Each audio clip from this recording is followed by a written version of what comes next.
Welcome to the School of Muscle. And do we have a fantastic episode for you today? My guest today is the man, the myth, the legend, Eric Helms. And Eric is a coach, athlete, author, educator. He's been training people since the early 2000s, worked in the Air Force, commercial gyms, strength and conditioning, and competed in natural bodybuilding, powerlifting, and he's also dabbled in Olympic weightlifting. He earned his pro card in 2011 in bodybuilding. He has a bachelor's degree in fitness and wellness. He has a master's degree in exercise science and another master's degree in sports nutrition. And not only that, but he has a PhD in strength and conditioning, and he used to be a hip-hop enthusiast. I don't know if he still is, but I know he used to be. And he is a coach with 3D Muscle Journey. So today, me and Eric dive into body fat settling point, differences between powerlifting and bodybuilding, how to adjust your training when you're in a contest prep, how to approach leaving a contest prep, why the 6 to 20 to 30 rep range is a generally decent range to be in. We cover a lot of stuff in this episode, so I hope you enjoy it. And without further ado, here's the episode 1 of the School of Muscle. Hey Eric, thanks for coming on. My pleasure. Good to be on, man. Thanks for having me. So the first question that I kind of want to dive into here is about body fat set point. And you know, I was on the Google machine doing my thing and coming across how leptin levels are kind of associated with some of these negative adaptations that we see with dieting. And low leptin levels can potentially put you in a less favorable place hormonally to kind of make progress in the gym and things like that. And that these leptin levels, from what I read at least, are largely predicted by like fat mass and your fat cell size. So kind of my question for you is whether someone can lose significant amounts of fat but still be in a good place to kind of make progress, build muscle, and that sort of thing. And a good starting place might be to kind of define set point and discuss that a little bit before just jumping right into leptin and things like that. So Sure, yeah. I think body fat set point is a concept that most people have heard of, but they don't fully understand. And when you really think about it as driven by leptin, then it starts to make even less sense because you're right in that there's a relationship with leptin levels and the total body fat you have. And subsequently, when you lose fat, it goes down. However, if you look at obese people or people who are overweight, they have extremely high leptin levels. So obviously there's more than just your leptin dictates whether or not you are lean or not or overweight. And we don't have an obesity epidemic driven by skyrocketing set points, right? So environment clearly comes into play.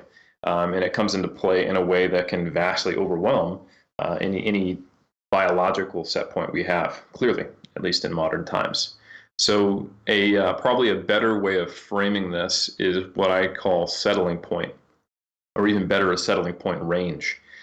Because inevitably there will be a point, especially when you're trying to get leaner, where it's something that is not maintainable. And this is largely biologically driven, even if you change your habits a lot. So they're typically, for most people who have spent a fair amount of time changing their behaviors, modifying their habits, getting involved with fitness and nutrition, and experimenting with the limits of where they can get through dieting and comfortably maintain it, they see there's kind of a range where they don't have to exert as much intentional habit control to maintain their current body fat level. So for example, the average male, that might be somewhere between 8% to 20%, where they could hang out if they were, had a range of behaviors that they could modulate and change change their environment, et cetera. And that covers kind of like everybody. But some people are going to be between 15 to 20% most of the time, and they start to see negative adaptations to dieting that makes it harder and harder the lower they go below that. Some people closer to that 8%, so it's going to be pretty individual specific. But I just want to note that trying to drill it all down to just leptin is probably inaccurate. There's a lot going on. There are so many energy regulation hormones that it would take, a few sentences to name them all. And it's not necessarily helpful to do so in terms of understanding what this means for you as a person. But yeah, you are right in that there does get to be a point where your body fat levels are simply low enough that it becomes unlikely that you can maintain that. Probably unhelpful to try to do it from a muscle building standpoint, like you alluded to, and for other reasons, and that is largely biologically driven. Gotcha. So what would be some indicators that someone is kind of in a good range for themselves, a good body fat for themselves? Like what sort of things do you look at to where it's like, okay, you're probably good hanging out here and probably don't need to worry about, just increasing your body fat to feel better and things like that? I think almost everything comes down to psychological and emotional outcomes. Um, and the reason why that's important, like if we go back to, there was a study done shortly after World War II where they wanted to look at essentially what happens when someone is semi-starved and then comes out of it for the purpose of rehabilitating POWs, people who are in concentration camps, etc. And they took men who were healthy, mentally and physically, and they dieted them on, I think, half of what they needed to maintain their body weight, and kept them in a very controlled condition. It was a different time period for medical ethics for 6 months, and then refed them and kind of saw what happened. And by the end of it, they were all completely obsessed with food. They had developed strange food behaviors, and they would have been diagnosable as having anorexia. And they had, even though they weren't dieting to get lean, they had these strange perceptions about their own body. Some of them became chefs, and they became depressed, food focused, and very neurotic. So this is something you also see very similar parallels to in people who diet down to stage condition and competitive bodybuilding. Anyone who's gone through the process or coached those who have knows this to be true. And the point at which those behaviors become unmanageable and the primary focus is typically where you shouldn't be going any deeper. However, there is a difference between what a body fat percentage would feel like on the way down when you're in a calorie deficit trying to get there, and what that body fat percentage will feel like on the way up when you brought calories back up. And they aren't the same. So you can make a higher body fat percentage feel even worse if you're dieting on a very poor diet, high energy deficit, poor macronutrient distribution, shitty micronutrient density, etc. So there is both the stored energy and also the available energy from what you're eating that are going to impact that. So it's not just as simple as it's a body fat percentage, but also what did you have to do to get there, and then what was your exit strategy. But yeah, so basically what's too lean is if once you've brought calories back up to maintenance levels or as high as you can get them without gaining body fat and getting less lean, if you are constantly food focused, even after say a few weeks or a month at that body fat level, and you're basically living meal to meal, and you somehow work into conversations something about your favorite restaurant or ask people what their food tastes like all the time, that's too lean. That's not necessary. That means that there's going to be a persistent signal from your body that you should be trying to eat, and that's something that typically coincides with other things like reduced testosterone levels or amenorrhea in women, disturbed sleep, and general lethargy, and things that are less than ideal for putting on muscle or even maintaining the current muscle mass levels you have. Most bodybuilders, especially the folks I know, natural bodybuilders, they see that if they have to get incredibly lean, and sometimes they might have to do a pro qualifier in May and then a pro show in August, and then they have to, maybe they qualify for Worlds and they decide they want to do that in say November. If they stay in that very, very lean condition for 4 or 5 months, which is not uncommon, they start to just find they get this kind of very, very flattened out physique towards the end. Even if they're bringing food up, they might look better from say like June to October, but then they're struggling to kind of keep that same fullness in the last few months, just because it's not a good place to hang out for months on end. You can imagine trying to sustain that for a lifetime. That would be less than ideal and typically not possible. Yeah, for sure. And I know in my personal experience, I didn't know what I was doing, and I dieted like just straight through 60 pounds off, didn't know what I was doing. And by the end of it, I remember myself like sitting in the kitchen, bowl guarding my oatmeal while I wouldn't eat with like anybody else in the room, and just seeing like these real I never felt satiated. So I think those are some really, really good indicators. And something that a lot of people kind of notice is that when they're on the way down, X body weight tends to look a little bit better than on the way back up. Is that something that you've seen with your experience, and what would be some reasons that you think this might be occurring? Yeah, it typically really depends on what did you do to get there. Because think of dieting and dieting behavior as like a pendulum. So if you push very, very hard to lose, like say 60 pounds, like you did in your case, and you get there in a time period that is relatively short, and especially if your diet was a little bit restrictive, all those factors together, you're essentially priming that pendulum to swing all the way back very hard, very fast. And that means that in the process of, let's say you competed at 160 and you noticed you looked pretty good at 175, and you'd be like, I could hold this in the off season. When you get to 175 on the way up, well, first you're going to see it within like 2 days of your comp because you put on 15 pounds just of water and body fat in the 2 days of binging afterwards. So you're going to be this kind of bloated mess that has these crazy vascular shredded arms, but like this kind of like Buddha belly and like stretched abs, and then this kind of filmy look over your legs and glutes and stomach. So you kind of have this like this washed out look in the torso, and then the best of your arms have looked all diet. And then as the water subsides and you try to get back on a normal diet, but largely fail, and you're in this like 1,500 calorie surplus on some days, and then slight deficit on other days, you try to make up for it, and you're stressed constantly. Your body fat is going up steadily, but more importantly, you're so stressed and out of whack that water retention and bloating and edema around your ankles can persist for weeks on end sometimes. Not to mention, you're probably depressed from this process of sliding right back out of something you worked so hard to get to. So the way your training looks is going to be different. You're still kind of recovering psychologically and physically from just the trauma of training. You probably got yourself to a true place of overtraining syndrome, largely because your recovery abilities were so much lower that what you thought you were doing that was appropriate to maintain muscle might have been too much at that time. So there's a lot of things going on the way back up from a diet, at least to stage condition, that make it look a lot different. And your body fat distribution is going to be different as well. Like I said, your testosterone is going to tank by the time you're at the end of a diet as a male, and as a female, typically estrogen does as well. And there is some influence of your hormonal concentrations on how body fat is stored. So if you're putting on body fat rapidly while you have a slightly different hormonal, not slightly different, quite different than normal hormonal status, it goes on in different spots.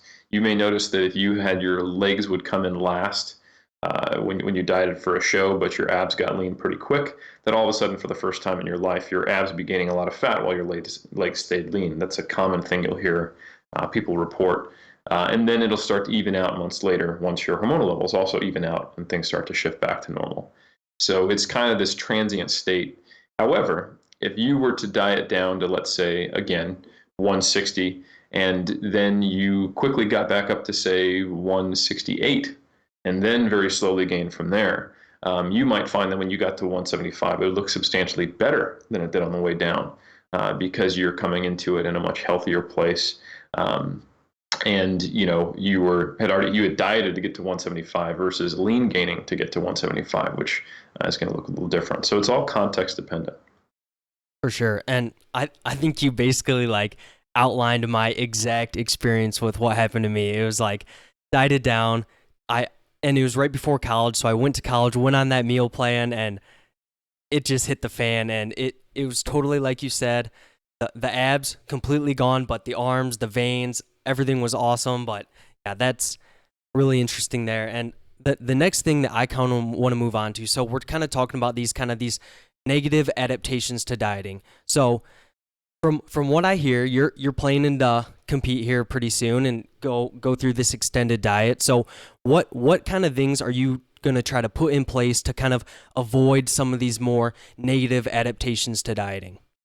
For sure, yeah. So I'm going to be getting back on stage in 2019 for the first time since pre-second master's and PhD in 2011, which I'm excited about.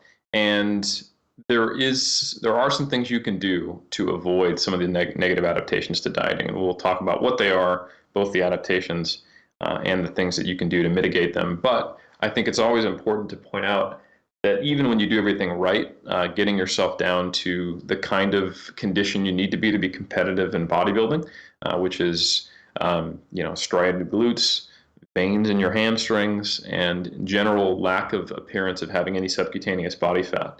And the average person saying, wow, you look shredded, and you're saying, yeah, I have to lose another 10 pounds. That kind of, like when you wear a sweatshirt, it looks like you don't lift and that you may have a terminal illness kind of look is what I'm going for. So that's never healthy, even when you do everything right. With that said, there are things you can do. And one of the biggest determinants of how much metabolic adaptation you get, how much your energy expenditure is downregulated, comes from how much lean body mass you lose. That actually has a big impact on that. So simply doing what you can to guard against lean body mass loss is kind of like that first step guard. And that's just a matter of lifting weights progressively and as best you can throughout prep, not drastically changing everything. A lot of people will preemptively start going light and doing higher reps, preemptively drop volume. And I think you probably will need to reduce volume, and you may find that higher rep training feels better on your body when you are that lean, just because you feel a little more fragile, and your hips and your joints and everything, they just feel less cushioned, for lack of a better word. And I don't have a really good explanation for that, because it's not like your body fat is in your elbow, unless I really didn't pay attention in anatomy class. But the point is like most people experience that heavy lifting when you're really lean, all of a sudden just starts to feel like this is a bad idea. So it's not uncommon, I think, both from misunderstandings of what high rep training does to body fat levels and what it does to muscle, the whole idea to get you cut, and also just the experience of getting lean, that people end up gravitating towards higher rep training, which I think is fine. You just need to keep the effort there, and it needs to not be a drastic change. Like if you're used to training in the 6 to 15 rep range and all of a sudden you're doing 20 plus reps, that's probably not a good idea. But if you gravitate towards like 8 to 20 from 6 to 15, you're going to be fine. But anyway, having a setup in training where you're hitting each muscle group at least twice per week, when you're doing an adequate volume that's some reasonable proportion of what you did in the off season, and you're making adjustments at some point to reduce volume to aid recovery, and you're doing things like regularly scheduled deloads. You're using things like auto-regulation, RPE, to help you adjust load based on kind of the day-to-day lethargy and loss of strength that's going to come from just being less massive, having less mass and being able to move less mass, I think are all really valuable tools, which will be in place when I diet down. But even more so than training, there's a lot of things you can do. Not losing weight too quickly, understanding that the average natural bodybuilder who actually gets shredded, who's a male, what's actually male or female, is typically dieting somewhere between 5 to 7 months to get in that condition. And someone like myself who hits a bit of a wall right around kind of my end of my settling point range and typically sees a really big slowdown in fat loss, at least I have in the last 3 seasons, that can extend up to 8 months, 7 months, 9 months before I get into really true stage condition. So giving myself enough time is huge. Not losing too quickly. So that's typically 0.5 to 1% of my body weight per week is kind of a decent general guideline. And when I'm at the start, it can be closer to 1%, and towards the end, it should probably be closer to 0.5% because I'm pulling from a smaller pool of fat mass. And then some of the more emerging stuff, besides like keeping my protein high, eating as much carbohydrate and fat as I can while still being in a deficit, and having a good micronutrient spread, are things like refeeds and diet breaks. So there was a recent conference abstract published out of Dr. Campbell's lab from University of South Florida on refeeds, where they had a matched weekly caloric deficit, except one group dieted on all 7 days. The other group went to roughly maintenance for 2 days in a row. So I had a 48-hour refeed, and the group that was refeeding every week maintained more lean body mass. So this makes sense from a perspective of replenishing glycogen, aiding training for those couple days you're refeeding, and maybe the day or two afterwards while glycogen levels are higher, taking yourself out of a deficit and getting that psychological and physiological recovery. So there may be some implications for nonlinear dieting, if you will, in this kind of population. This was people lifting weights trying to get leaner. And then on the diet break side, there was a pretty revolutionary study that came out called the Matador study, where they had a group that would diet for 2 weeks, and then for 2 weeks they would eat at maintenance, still tracking, not just ad libitum. And they were compared to a group that did the diet straight through. So one group was in the intervention for 32 weeks, one for 16, and with total matched amount of time in a deficit. And the group that had these 2 weeks on, 2 weeks off approach maintained more energy expenditure, so their measured RMR was higher, and they lost more body fat. So they had a more efficient weight loss coming out of their deficit.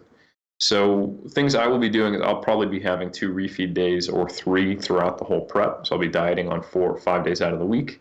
And then somewhere between every 4th and 8th week, I'll be taking a diet break. I'm not going to do every 2 weeks on, 2 weeks off, just because that would extend the diet too much. But it does make it more efficient. You don't lose as much. You don't have to add as many weeks to your diet as you think, because every week you are dieting, you're losing more than you would without diet breaks. So you kind of take one step back to take 3 forward, if you will. So those are all the things I'm planning to implement. But a really important part as well is how you transition post-show. So when I finish my last show of the season, I'll be intentionally putting on a certain amount of body fat, not trying to do like a slow reverse or hold myself to too high of an expectation that's unrealistic, or just having a list of restaurants that I want to hit and just YOLOing it. I'll be trying to put on probably about 10 pounds within a month, and then from there going slowly.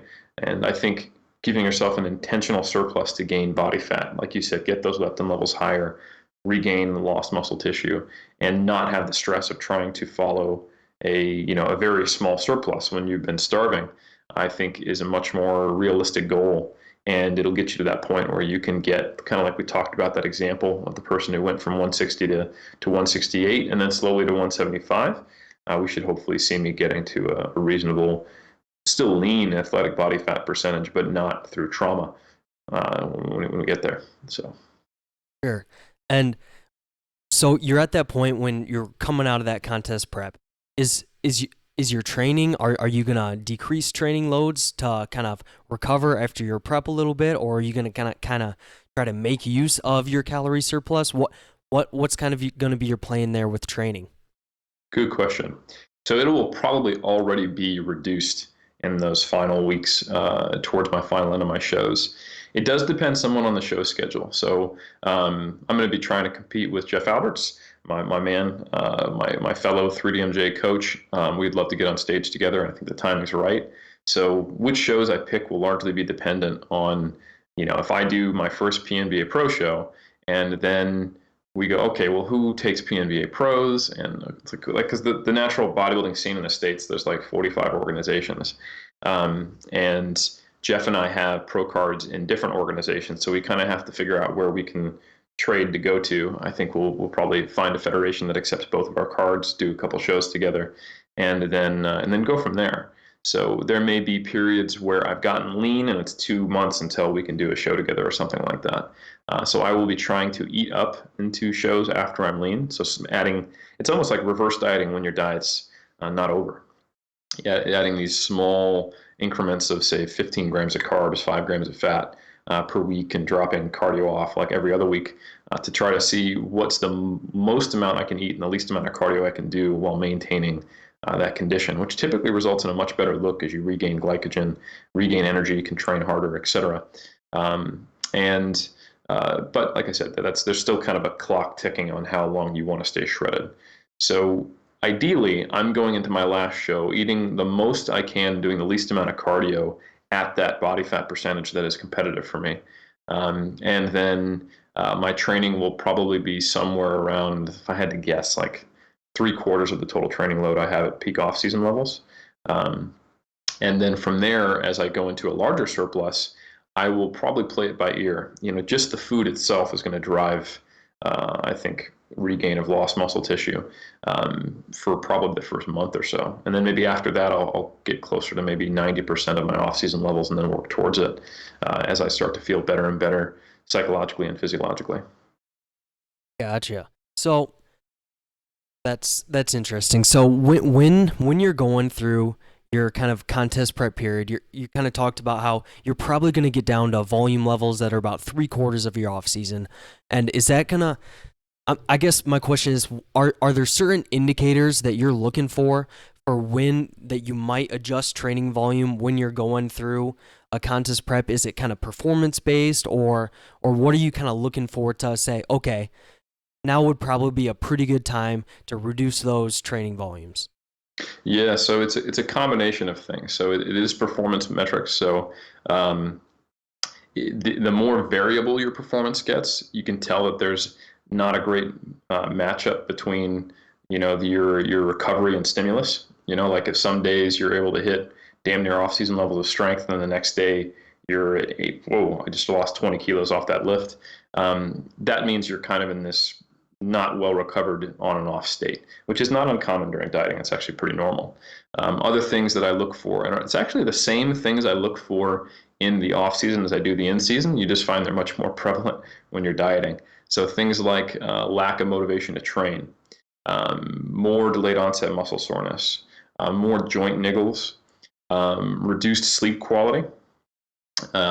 Those are all typically box marks to think about ticking. And if you tick, like, say, more than two of those at any given time, you probably want to do something. If a deload doesn't sort it out for a while, like if you take a deload and you're good for a whole mesocycle, awesome. Maybe that's all you needed to do. But if you do a deload and then within 2 weeks you're back in that same position, maybe you need a systemic reduction in the total training stress, so that's an occurrence that happens less frequently. So I think those are the kind of markers I look at. And when prepping, it's easy to lose objectivity and to think like, oh, if I reduce volume, I'm already in a deficit, I'm just going to lose muscle, and you can corner yourself quite easily. I think you have to have some systems in place. So I will probably have like a mandatory 4th-week deload, and I will give myself a questionnaire, at the end of every week as to, is my stress levels worse than normal? Yes or no? Is my sleep quality worse than normal? Yes, then no. Is delayed onset muscle soreness worse than normal? Yes, then no. Or yes or no? Do I have more joint niggles and stress? Yes or no? And is my motivation to train more or less than normal? And if I flag on more than two, then I will probably, like, regularly, more than, like, that happens multiple times. That's when I'll probably pull a set from, like, RDL, pull a set from squats. I typically pick at the exercises that cause the most systemic stress. Like the anxiety of getting under the squat bar is present when you're in the off season, but when you are dieting and feeling like loading the plates is hard, it's exacerbated even more. So I will typically do things. Sometimes I won't even be a true reduction in volume load. I'll switch from squats to a hack squat. I'll switch from bench press to incline dumbbells or something like that, where I can just shift around a little more and just feel more comfortable in my body. I'll do more chest supported rows if I have this kind of lingering lumbar fatigue. So I think making smart selections about cardio too, moving to something that's lower impact versus higher impact.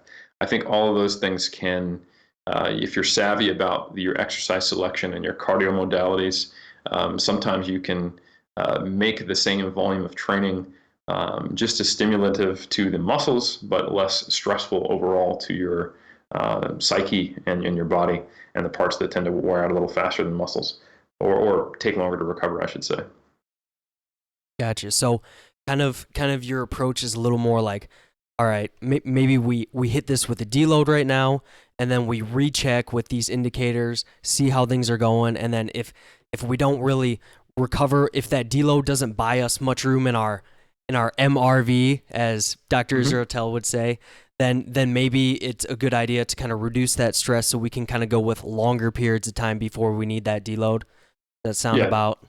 That's a good summary. And yeah, it's also it's not just the total, it's basically your expiry date at a given volume level, right? So if you do a deload and you should be like, right now I should be introed for my next mesocycle, I'm good to go. I should be able to handle 20 sets per muscle group for the next 3 weeks. And a week and a half into it, you're feeling like death, and nothing out of the ordinary happens. Then you have to go like, right, this is obviously just too much for me to handle, and I don't want to deload every 2 weeks. That's just a poor training setup, right? that's not overreaching. That's just stupid, you know? So I need to reduce the total training stress so that I can maintain it for longer, get more area under the curve of effective training, even if the effectiveness of that training is a little lower just because I can't do as much. You're basically trying to balance the stress with the recovery. Gotcha. And I really like how you're trying to use like more objective measures during this, because especially when you're like deeper into a diet, it can be really difficult to kind of have a more objective outlook on things. So are you planning on to, do any outside like consulting with anybody Yes. during you are? Okay, gotcha. Yeah, you have to plan for a lack of sanity. And that could be something as simple as having an objective eye or a friend who knows they can speak up, or something as structured as a coach, um, or having just systems in place. I think you do get to a point where you can run yourself through prep. You see a lot of pros doing this, especially those who are in their 30s and 40s who've been in the game a long time, and they know the signs and indicators, and they have the experience to tell them that. But it's difficult if you don't. And even then, it is sometimes still important to have people in your corner. So I reached out to Alberto while we were doing a seminar in Singapore. And I said, hey, man, I'm going to get on stage and I want you to handle my nutrition. Are you good with that? And he was like, of course. And one of the things he had me do was he wanted me to get to under 200 pounds in the off season, and then hold it and eat as much as I can, eating up, kind of like a pre-diet diet, if you will, and then hold that weight and get myself eating as much as I can, and in a position to start probably mid-December. So right now, another little piece of my game plan, just so that it isn't that eighth month diet, maybe it's like 7 months, yay, Yeah. is that I've gotten myself now down to probably, I'd say right now I'm 15 pounds over stage weight. So I look lean to the average observer right now. And I've got basically one more week of dieting before I'm going to cut it off, and then try to gain no more than, say, 2 pounds from now until mid-December. But still eating as much as I can, and trying to get used to tracking again, because I haven't used MyFitnessPal since the study I did back in 2015. So obviously I've developed a lot of habits, but being that precise and that weighed and tracked and measured is something that can be kind of an independent stressor if you're not used to it when you start a diet. So I'm going to start doing that. I've been dieting basically without tracking for 5 weeks now, but I'm actually going to maintain this body weight through tracking this body fat level, maybe put on a little bit of muscle mass, gain anything I lost in the 6 week cut, and just get myself as full and as ramped up as I can by mid-December when I actually start my true prep. I think that'll be the best position I can be in. And then Berto will be handling my nutrition and what kind of adjustments we're making. Gotcha. So basically you're kind of doing your best to put you in the best place possible to start this prep. And it's crazy to me to think that you're like 15 pounds above stage weight, but you probably still have another 7 months to go, or however long it is before actually getting to the stage. And that's a crazy investment there. And something that I would be interested in is kind of how you're going about doing these kind of diets before your diet without tracking. Are there certain certain systems that you're putting in place to kind of ensure that you're in a deficit, or what's kind of your game plan for doing that without tracking? Great, yeah. So I've this is the second time I've done it, and I basically just use rules and a very kind of structured approach to my life to result in a deficit. And I'm a lot more aggressive than I would be in a normal situation, because after a mini cut, you can just regain that muscle tissue quite easily. You're in a state where, like, the mini cut I did earlier in the year, back in April, to get down from, I was like 220, I think I got up to 223. I looked pretty good. Like, no one would have thought I pushed my off season too far. I'm 6 foot, so that's not too crazy. And I got down to 95 kilos. So I lost like 12 pounds. So I got down to like 211 from 223, and I did that in 4 weeks. So that's fast, That's like 2 pounds a week plus the initial whoosh of losing in that first week. So that's closer to like 1 to 1.5% of my body weight. And then this time, I've gone down from 95 down to 90. So again, and like slightly slower. So 6 weeks of losing 11 pounds versus 4.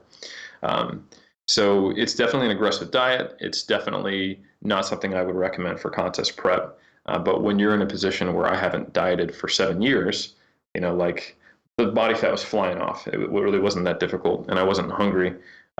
Still not very hungry. It's been very easy. But the way I do that is that basically 4 nights a week we cook here at home. That's just something that kind of is set up. And then the other 3 nights a week, we typically will eat out or go grab food or do something. That's just kind of our natural routine, my wife and I. So all I did was I just eliminated the 3 nights a week that we eat out. And like when we eat out, again, to maintain like 220 or 215 pounds, that's a lot of food. Like we'll order a large pizza and my wife will have 2 slices and I'll have the rest, So when you switch from making food at home with dieting high protein foods, like I'm replacing a large pizza, let's say 3/4 of a large pizza with 200 grams of egg whites and 3 eggs, that's like a 700 calorie reduction right there. Yeah, at least, right? And then that's happening in other meals too. Like, so lunch and brunch aren't happening anymore. I wake up and I have a couple pieces of fruit, a scoop away, and a Quest bar, So for the most part, my diet just consists of getting in 3 pieces of fruit, having our 4 meals at home per week, which basically serves as 4 more closer to maintenance days, but there's still probably a small deficit. Having a post-workout shake, having a couple Quest bars that I take with me when I'm running around, and then making 2 meals at home that are largely consisting of protein. One's mostly protein meal, and the other one's mostly protein fat. So on average, I'm consuming closer to 2,000 calories a day. So which is, a low but not crazy diet, and hitting, at least like 2 grams per kg of protein on a day-to-day basis. So it's hard not to know what the numbers roughly are when you've been familiar with nutrition and you've gone through contest prep for 3 different seasons. So I roughly know where I'm at, but I'm not putting things into MyFitnessPal. I'll chuck the egg white carton on the scale before I pour it out just to make sure I'm getting the amount I want, but I'm not too fussed about it. And then I just weigh in a couple times a week to see where I'm at. So it's I think probably someone might look at it and go, oh, you are tracking, but compared to what I do when I'm hitting specific target macronutrient values within 5 grams during prep, it's not really tracking, or it's very loose. It's mostly just ensuring that I am in a deficit. So, right, kind of a much less stressful way to kind of go about making sure you're in a deficit. And that I feel like some people kind of get into a mindset where they always have to track or else they're doing something wrong. And I almost feel like they're starting to turn like, at first when people started talking about tracking your food, it was like kind of stigmatized of, oh, you track your food. And now it's almost like flipping all the way to the other side to where it's like, you don't track your food. How do you know that you're on the right track and that you're reaching your goals and doing that sort of thing? So it's almost like it's flipped to the complete opposite side. And for me personally, it does get stressful having to track your food to each and every day and track your meals out and do that. But part of me enjoys doing that as well. So there's kind of a balance there. So one thing that you mentioned was that you haven't gone really through a dieting phase for several years. So if you want to kind of discuss kind of how you've approached your off season, like have you sprinkled in a few mini cuts here and there, or has it basically been kind of more or less just slowly gaining this entire time? Yeah, so it has been slowly gaining or maintaining the entire time. So in 2000, let's see, I did my last show in mid-August of 2011, and then essentially I was the rest of 2011 I was slowly getting back to like 190, and then when I got out to New Zealand, I was just about 200. Which was in September 2012. And then from September 2012 until my peak body weight in 2016, I went from 200 to around 223, like I mentioned. And that was not always going up. Like I participated in a study where we did a modified ketogenic diet for 8 weeks. And we just ate ad libitum, and we just capped our protein at our normal intake, capped carbs at 1 gram per kg, and then unlimited fats. And in that process, I basically got down from, I think, 94 down to 90. So that served as a mini cut sometime in, I think that was 2015. And then from then to my peak body weight 2 years later, or just under 2 years later, I put on, that weight back on plus some. So yeah, I had intentionally gone from around 94. I should probably use pounds. So around. Yeah, I have no clue. Yeah, so just under very 210. bad reference to that. Yeah. So just under 210 to around 220. I intentionally pushed there once I'd finished all my data collection for my PhD, because I thought my stress levels are a lot lower, my time to train is a lot higher, and I've been roughly kind of at the slow gain-taining maintenance phase for a while, and I do want to compete in 2019. So in 2016 through early 2017, for about a year and a half, I made an intentional, like more or less aggressive gaining phase where I was trying to put on a couple pounds a month. And that's when I got up to 223. And it looked way better than I thought. I got my bench up to new levels that I never thought it would be at, which was kind of my main metric for strength because my hip was recovering from surgery. It's good to go. I'm solid. But I got my bench up to 363 pounds. So that's an odd number because I train in kilos. And the best I had previously done before that was like 325. So the weight gain was effective. All my numbers were up. I didn't look sloppy. Last times I'd been 220, I definitely did look sloppy. I think that was like 2010 or post show in 2009. So yeah, I think that was pleasantly surprising to me as someone who'd been in the game a while. And it was so.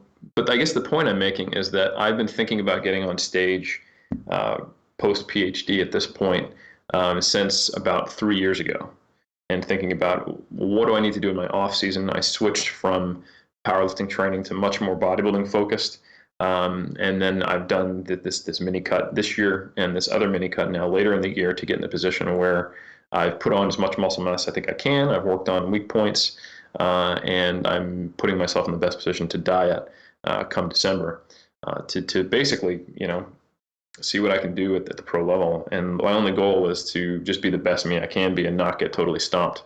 So, yeah. I think you'll do just fine, man. Thanks, brother. So there's a few different paths I could go down here, but the first thing I want to touch on is, do you look back at that and think that was kind of a really good approach to take, or do you wish you would have gained a little bit faster out of the gate to kind of get those performance levels up kind of right away and hang out at higher body weights, or do you think it kind of was about right what you wanted? I think it was good because psychologically I need goals. So I was focused on powerlifting as a competitor. So I was always trying to stay within the 93 kilo class for a while. And I flirted with the idea of going up to 105s when I was gaining weight, but then the timing with when I had to get hip surgery just didn't really put me in a position where I could be as strong as I maybe could have been at 105. I couldn't even low bar squat. So that just kind of got tabled, and I just started focusing exclusively on bodybuilding. So certain things obviously weren't ideal, like developing FAI probably wasn't the best strategy. Not that was intentional, but not having hip surgery probably would have been better. And from a bodybuilding perspective, it's tough to know. Like I was making progress. Like my total went up from when I got to New Zealand to at its peak. I put like 50 kilos on my total, which is like 110 pounds. So it's tough for me to think that was all a neuromuscular progress. And I did see myself get a little leaner even as I didn't put on too much, body weight. So I think there was some recomping going on. There were points at which I noticed certain muscle groups were fading because I wasn't giving them enough attention. Like when I was doing a lot of Olympic lifting and powerlifting, I really had no time to do things like calf raises or curls or things like that. So I noticed that certain muscle groups were growing or sustaining. So I'm sure if I'd spent those time periods exclusively focused on bodybuilding, and this whole time I had like this intentional off season of just trying to get as big as possible, I'd be in a slightly better position. But I don't know how much I would have enjoyed that without having a competitive outlet. Um, and it's hard for me to compete in powerlifting when I'm spending like half my time doing curls and lat pull downs. When like, shit, I'm right on the cusp of a 500-pound squat, but I got to do a back day, that kind of thing. So I think for my psychology, it was probably the best mix of things where I had a really good run at powerlifting to see, what's the best I could do. Totaled in the mid 1300s, which isn't great by any means, but it was way farther than I had been before. And yeah, I ticked a few things off, like an American 5-plate squat. I hit 495, and like I said, bench 363, pulled 550. So those are all things that I was really, really happy about. But yeah, I'm sure if I had a more holistic, volume-centric, progressive bodybuilding plan, I probably could have been in a slightly better position. But how much, it's tough to say. It's not like I wasn't lifting, so. Yeah, and I think it's hard to say too, because if you enjoyed your training a little more when you have that competitive outlet of powerlifting, then that might offset the benefits of focusing solely on bodybuilding. So there's all these confounding variables here that it's hard to say what is actually going to be a better approach. So well said. The thing that I'm also interested in is how your training kind of differed between powerlifting focus and bodybuilding. Was it mainly just the lifts you were doing, intensity variations, things like that? Because I think a lot of people think there's a really, a steep, drastic difference between the two. And then I think there's also a camp that thinks that they're basically the same thing, where, there's kind of a balance there. So how did that kind of differ for you? Absolutely. So there was essentially 4 different training descriptors I could give you over the last 6 years. So there was the point where I was just straight up powerlifting with bodybuilding accessory work kind of minimally. And that would look like me benching 3 to 5 days a week, squatting 2 to 4 days a week, and deadlifting 1 to 2 times per week. And typically I would have a purposeful easy day for every 1 to 2 hard days on any one of those lifts. So that might be your quote unquote power day, like doing 3 to 5 singles at somewhere between 75 to 85% of 1RM. And then alternating in between those power days of either doing a volume or a strength day. So anywhere in the 1 to 5 rep range, going pretty darn heavy, close to a maximal RPE for, 3 to 4 reps, 3 to 4 sets, or doing, 3 to 5 sets in the 6 to 12 rep range at a submaximal RPE, trying to accumulate volume in a progressive manner. So, and that I would try to maintain that, but there were times during my PhD where I would only be able to get in the gym like 3 days. So there was a point where I was doing all 3 lifts 3 days per week, and I'd have like these 2.5, 3-hour training sessions, and that really didn't work well. So I shifted to a 6-day per week, like 1 hour, like to sneak it in kind of thing. And yeah, that was my training approach. I would typically have a linear approach over like 3 weeks, where loads would go up and volumes would slightly go down. Then I'd recycle that. And then before that, and that was kind of like at the start and towards the end, that's when I was doing my own programming. But I was working with Adam Story, who was for a while, he was the head coach of Olympic Weightlifting New Zealand. And he represented New Zealand at the 2012 and 2016 Olympics. And I was fortunate enough that he was my supervisor one of my supervisors for my PhD, and also coached me while I did Olympic lifting. So I had a period where I was pretty much just doing Olympic lifting and powerlifting. So I had a 6 or 5 day per week schedule where I would basically bench twice, deadlift once, and then everything else was Olympic lifting and Olympic lifting variants. And if I was lucky, I would sneak in some curls, that kind of thing. So that was probably where my physique looked the least balanced. I noticed I lost a little bit of upper body size. My calves kind of dropped back a little bit.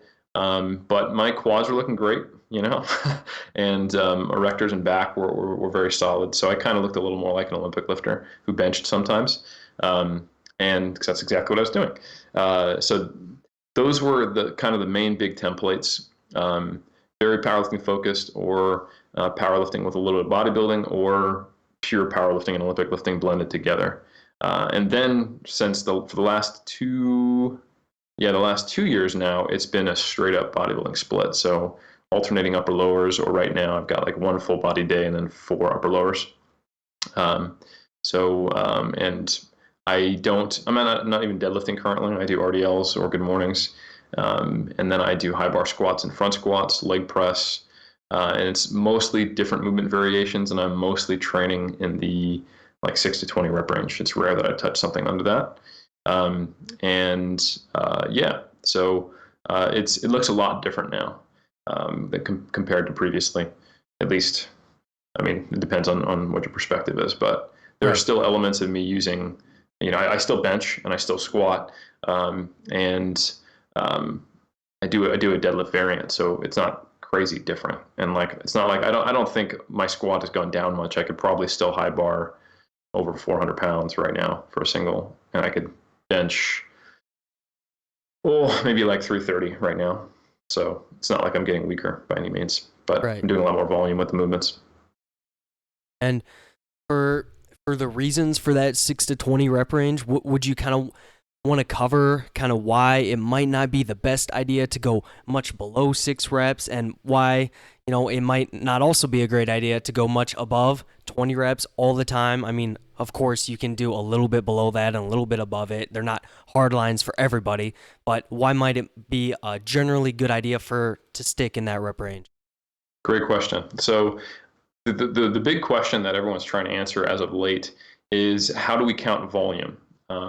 Because how you count volume from the perspective of stimulating strength, stimulating hypertrophy, and generating fatigue are all slightly different answers. So if you were to compare someone doing 3 by 2 to 4, like a 2 to 4 max on a lift, versus someone doing 3 by 8 to 12, you would get 2 different outcomes. The person doing 3 by 2 to 4 would get stronger than the person on a 1RM than the person doing 3 by 8 to 12. Even though if you looked at the tonnage, 3 by 8 to 12 is a lot more. So we know intensity, or the load on the bar, specificity, is more important for strength. But doing adequate amount of work is more important for hypertrophy.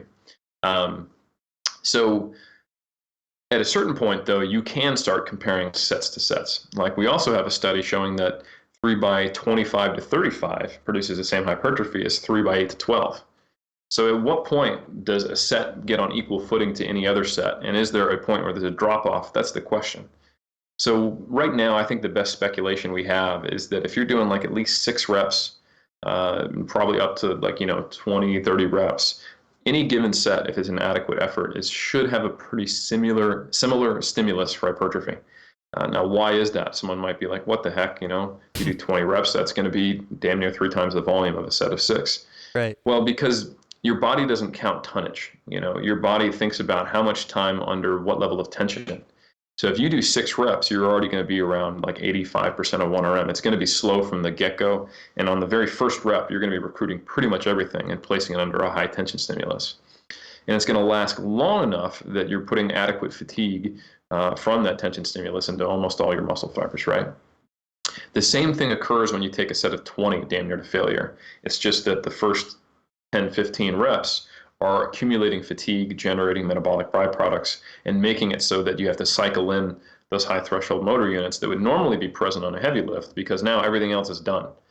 So then you end up getting the same effect. The reps are moving faster, faster, faster until they slow down, while on a set of 6, it's slow from the get-go and you just run out of gas.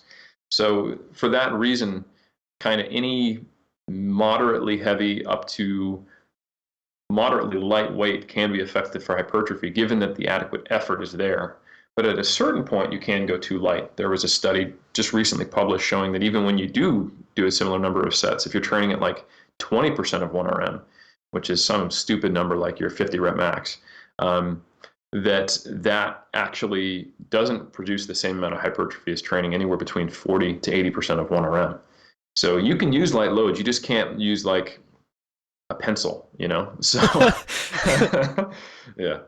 So that's the basic answer. Now, when you use which rep ranges, that's another question. I think it comes down to logistics and practicality. If you were to decide to use that 40% of one RM number on squats, the rest of your leg workout is going to be absolute trash because you're going to do a set of 30 damn near to failure. If you want to get a similar stimulus to 6. So the global fatigue, the metabolic fatigue, because you have a bar on your back, so almost the whole body is active, is going to be logistically unsound and probably not a good idea if you want to be able to get in leg extension, leg curl, leg press, or whatever else in that workout. So it probably makes more sense for those heavy full body compound, or those full body compound, especially dangerous lifts, to be more in the moderate rep range, say 10 or lower. And then when you start getting to things like a lat pull down or a row, and then even more so if you're doing like a calf raise or a curl, you can feel free to use much higher reps. And at a certain point, now that I'm 35, I notice that like if I do sets of 6 to 8 on curls, my elbows get pissed off with me. So I'd much rather do sets of 20 or 25 or 15 or something like that. So I tend to match up different rep ranges of different movements that tend to agree with me, knowing that they all are more or less kind of equal from a hypertrophy perspective if the effort is there, which it makes it a lot easier to program, and is a much more easy logical system to enact. So that's kind of my broad answer to that. But you do want some variation. You do want to try to progress. And sometimes it's actually easier to add reps. Like if you think about it, if you have to add 1 rep with your, say, 6 rep max load, you're going from 6 to 7, that's a greater increase than if that's a 1/6 increase, right? But if you're trying to go from, say, your 15 rep max to 16, that's only a 1/15 increase. So it's easier to add a rep in a higher rep range, so you can eke out smaller little bits of progressive overload. And shout out to Brian Miner. He kind of pointed that out and had a good article about it on MyoJournal. So I have found that, yeah, a good way to break a plateau might be shifting my rep ranges up and not focusing on increasing load, but just increasing the number of reps I can do at a given weight.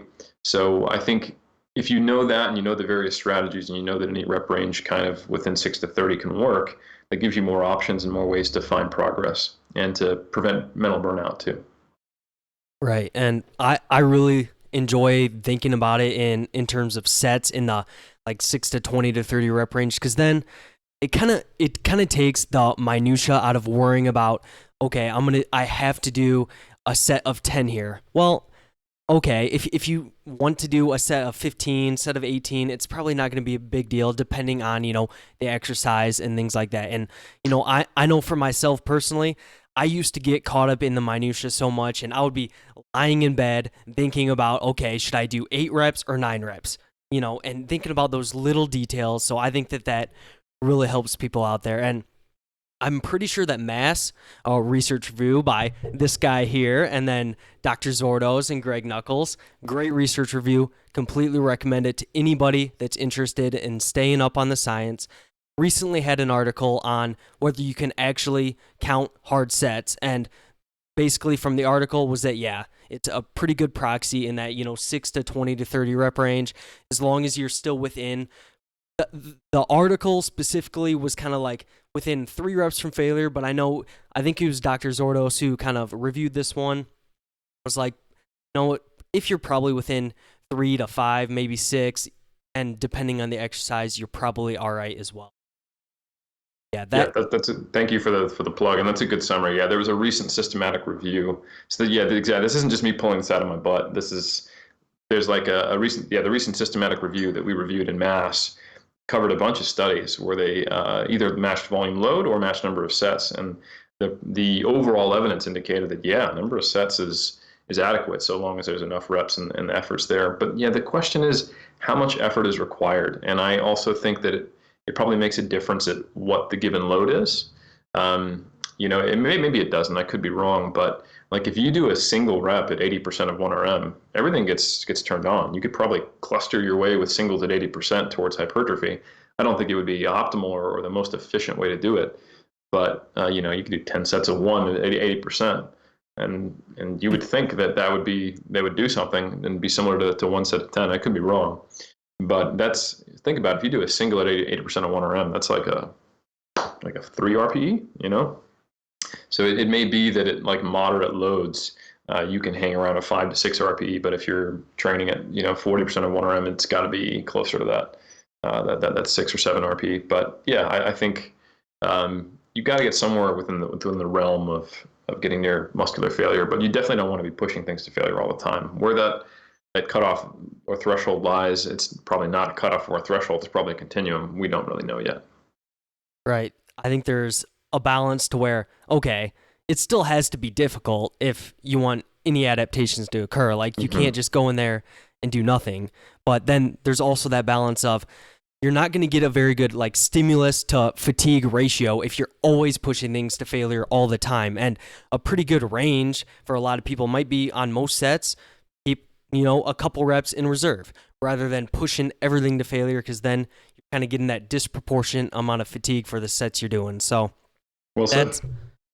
I really like that way of thinking about things. And, the last question that I want to kind of end on here is, for me personally, this whole lifting weights thing has really benefited my entire life in many different ways. So, I was just wondering if you have any specific examples or anything like that in how lifting has had positive influences on kind of other areas of your life other than just, getting stronger, getting bigger, and things like that. Because I know for myself, I used to be not the best student, and then when I started lifting weights, getting that self-discipline, it just made disciplining myself in other areas like school a lot easier. So do you have any examples of where it's helped you in other parts of your life? Yeah, like every aspect of life. That's my example, is that my entire success is based on what I've learned from not only lifting but also competitive bodybuilding. I think there was a time in my life where I was very much Vince Vaughn from Dodgeball. Like if you set the bar low and your expectations are very low, then you'll never be disappointed and you won't have to work hard. It's a win-win. Whether I actively realized I was like that or not, but I think I had a lot of fear of what happens if I do really try and then I don't succeed. That says something about me. So I was always kind of like the slacker.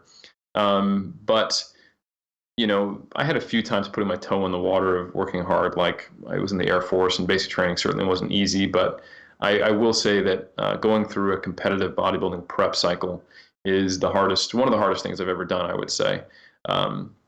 And it proves to you so much of what your own self-efficacy is that, like you said, it bleeds into everything else if you do it right. So my academic success, I would say the level of commitment and attention I've given to the relationship with my wife, I would say the businesses I've started and the success that I've had in the fitness industry, the effort and the intention I give athletes who I work with, the effort I put into my friendships, I think just the intentionality that I try to bring to life, like having a personal mission statement, figuring out what my values are. And man, like honestly, I have a tremendous amount of gratitude towards the sport of bodybuilding and just lifting weights in general, because I would say it's been a completely transformative experience for me. Yeah, I think that's why I do what I do. That's why I go on podcasts all the time. That's why I try to put out a ton of free information. And that's why I have kind of the mission statement of trying to leave it better than I found it and pay it forward, is because I feel like I've gotten way more than I ever expected I'd get out of lifting weights. So I have a very similar experience to you, man. Yeah, that's awesome. I like to, kind of look at lifting then more than just the goal of looking better and getting stronger. Like I think if more people realize how much it can really impact your entire life, then I think more people will start getting engaged in it. And I kind of try to frame the question as lifting, just because I think that, people can kind of get in their own camps of I'm a bodybuilder, I'm a power lifter, I'm a CrossFitter, I'm this, I'm that. When in reality, I think all of these different things can have a lot of positive benefits by just giving yourself that self-discipline and things like that. So yeah, I think it's terrible when people will make fun of each other because they like to resist gravity differently. Like that's ridiculous, And I totally agree that if the only thing you gain out of a dedication to a fitness lifestyle is, a set of abs and more followers and feeling like, it shouldn't be a replacement for self-efficacy, and it shouldn't become your life. It should enhance your life. as much as it can be the main focus. I mean, I study it, I compete in it, I help others do it. It is a huge part of my life, but I think it's made me a better person. And I think you have to be intentional with that and also realize it and have gratitude to really get that full benefit. So I'm on board, man. For sure. And that's something that I didn't understand when I first started getting into it. I remember probably like 3 or 4 years ago watching this guy named Eric Helms on a YouTube channel talking in front of a whiteboard, telling me that, I need to take a more holistic approach at this and think about the long-term aspects of this. And it didn't really ring true to me then, but then I had more experiences with it and it really paid off. So I really like the message that you guys are sending there. Do you have anything that you want to plug here? I know that you just came out with like a lifting library on the Vault for 3DMJ, and I know that looks awesome. Is there anything that you want to plug here? Yeah, man, I'll pick up that ball, say thank you, and take it.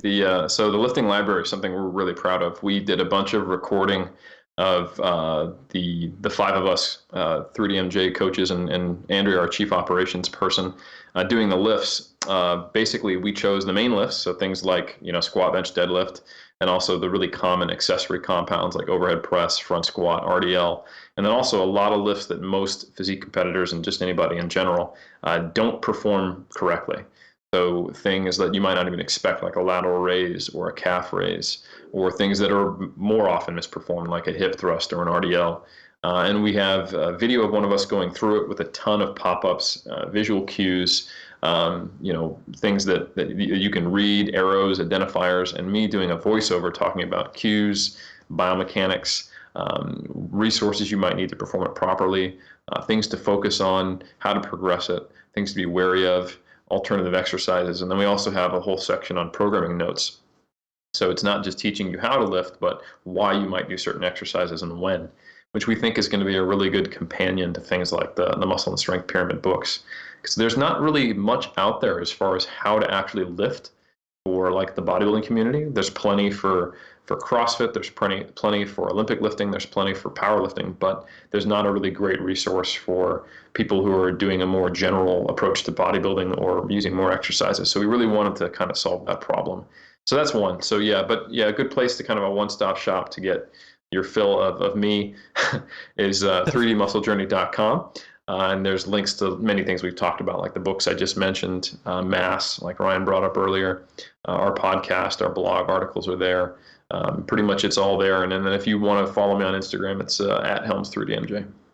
And I can attest to his Instagram account. He posts some really awesome like history of natural bodybuilding and things like that. So I really recommend checking that out. And I watched the squat video for the lifting library today, and it's not just the basic, okay, squats parallel, squat back up. It is literally everything that you need to know about squatting. It's the differences between low bar, between high bar, and different things that go into that, ankle mobility and everything that you can imagine with squatting. So I definitely think that that's going to be a really, really valuable product that really fills the gap there. So Eric, awesome. I think that's it for today. Thank you so much for coming on. My pleasure, man. Thanks for having me. And I'm looking forward to when this comes out. We can share it around. You bet, man.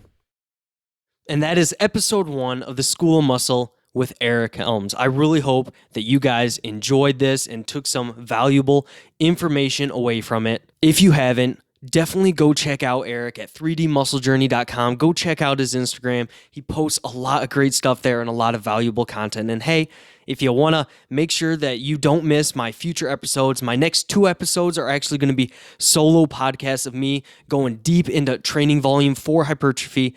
Then make sure you hit that subscribe button. You can check me out at ryanjsolomon.com. But that's all I got for this one. Thank you for tuning in.